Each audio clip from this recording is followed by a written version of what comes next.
ప్రస్తుతం మనం దిల్సుఖ్ నగర్లో ఉన్న శ్రీ సమ్మక్క సారక్క జ్యోతిషాలయంలో ఉన్నాం.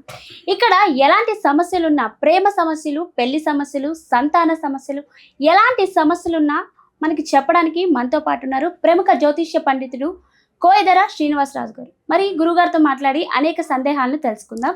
నమస్కారం గురుగారు.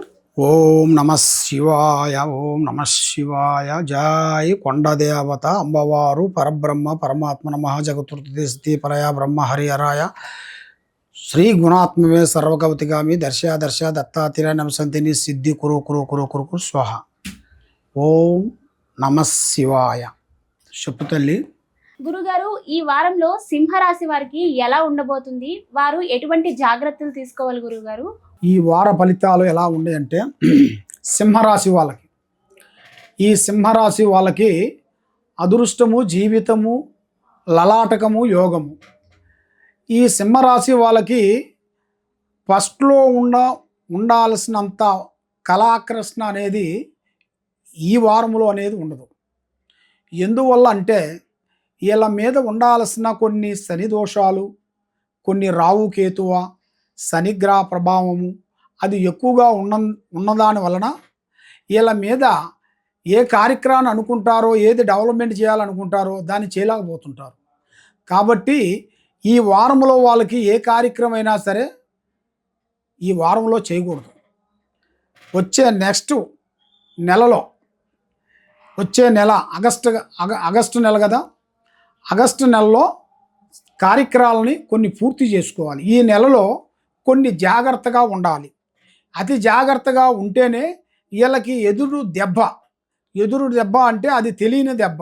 అది ఏ రూపంలో వస్తుందో అనేది తెలియదు.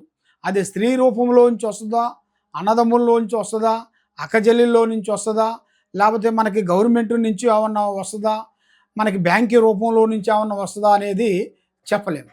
కాబట్టి మన మీదకి ఏదో కొన్ని దుష్ట శక్తులు కొన్ని తిరుగుతున్నాయి. దాంట్లో 4 గ్రహ శక్తులు తిరుగుతున్నాయి ఈ సింహరాశి వాళ్ళకి. కాబట్టి ఈ వారంలో మీరు చేయాల్సిన కార్యక్రమాలు అది కొన్ని ఆపుకొని మీరు నెక్స్ట్ వారం నుంచి చేసుకుంటే మీకు మంచి శుభ ఫలితాలు ఉన్నాయని అమ్మవారి పూజ ఫలితంలో, జాతక విధానంలో, రాశి ఫలంలో కనబడుతుంది. కాబట్టి మీరు ఏ పాటు చేసినా కూడా నిదానమే మీకు ప్రధానం. గురుగారు, మరి సింహరాశి వారు ఏ దేవుణ్ణి పూజిస్తే మంచిదంటారు గురుగారు? ఈ సింహరాశి వాళ్ళు మేనుగా వీళ్ళ మీద కొన్ని గ్రహాలు అనేది కొన్ని తిరుగుతున్నాయి. అంటే ఒక రకమైన గ్రహాలు కాదు. రావు కేతువ శని ప్రభావము ఎక్కువగా కనబడుతుంది. కాబట్టి దాని వలన వీళ్ళు ఏ కార్యక్రమం అనుకుంటారో అది గంట అయ్యే పని కూడా 4 గంటల సేపు పడుతుంది. మీరు ఒక గంటలో అయిపోతా అనుకుని వస్తారు ఇక్కడికి, కానీ గంటలో కాదు, ఇక్కడ 4 గంటలు, 5 గంటలు, 10 గంటలు పడుతుంది.